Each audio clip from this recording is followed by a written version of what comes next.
दीप्ति अग्निहोत्री। आपका स्वागत है हमारे प्रोग्राम खास खबर में। माइनिंग किंग कहलाने वाले कर्नाटक के पूर्व सीएम यानी कि जनार्दन रेड्डी जी, उनकी बेटी की शादी में पानी की तरह पैसा बहाने की खबर आ रही है।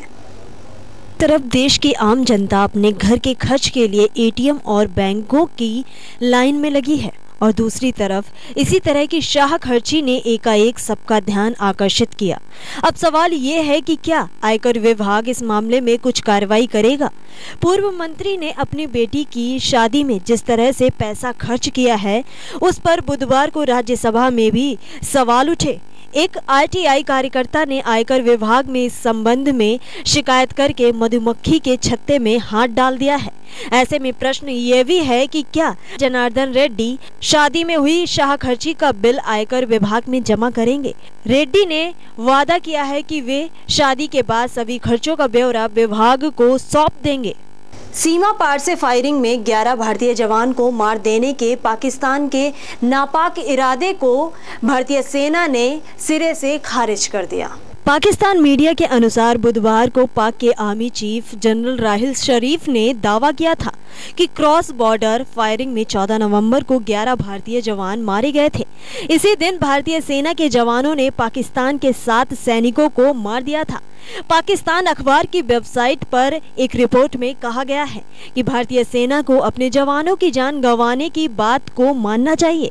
जैसे कि पाकिस्तान की सेना अपने जवानों के हताहत होने की बात कबूलती है। इससे पहले पाकिस्तान के प्रधानमंत्री नवाज शरीफ और राफेल शरीफ ने बुधवार को भारत की सीमा से लगे पंजाब प्रांत में रणनीतिक महत्व वाले एक स्थान पर चल रहे सैन्य अभ्यास का मुआयना किया था।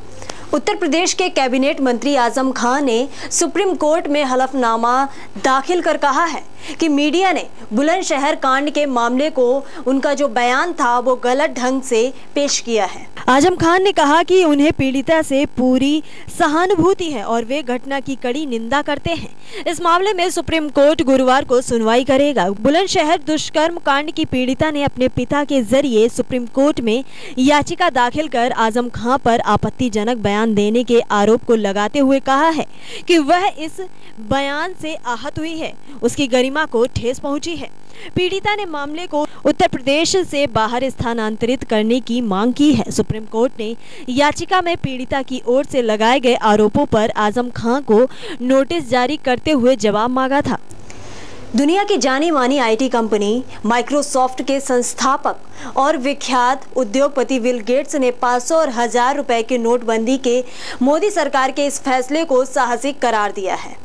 गेट्स का कहना है कि इस कदम से भारत में काले धन में कमी आएगी। उनका कहना है कि भारत के धीरे धीरे डिजिटल ट्रांजैक्शन की ओर बढ़ने से देश में पारदर्शिता बढ़ेगी और लीकेज में कमी आएगी। बिल गेट्स ने यह बात यहां नीति आयोग की ओर से आयोजित ट्रांसफॉर्मिंग इंडिया लेक्चर सीरीज के तहत आयोजित व्याख्यान में कही। इस मौके पर प्रधानमंत्री नरेंद्र मोदी और उनकी मंत्रिपरिषद की कई वरिष्ठ मंत्री तथा नीति आयोग के उपाध्यक्ष अरविंद पानगढ़िया, सीईओ अमिताभ कांत मौजूद थे। गेट्स ने अपने भाषण के दौरान नोटबंदी संबंधी मोदी सरकार के फैसले का जिक्र करते हुए कहा कि उच्चतम मूल्यों वर्ग के नोट बंद करने और इसकी जगह हाई सिक्योरिटी फीचर वाले नए नोट शुरू करने का प्रधानमंत्री का निर्णय साहसिक है। यह भारतीय अर्थव्यवस्था में व्याप्त काले धन को कम करने की दिशा में अहम कदम है। अब वक्त हो चला है एक ब्रेक का। ब्रेक के बाद जल्द हाजिर होंगे, बने रहिए हमारे साथ।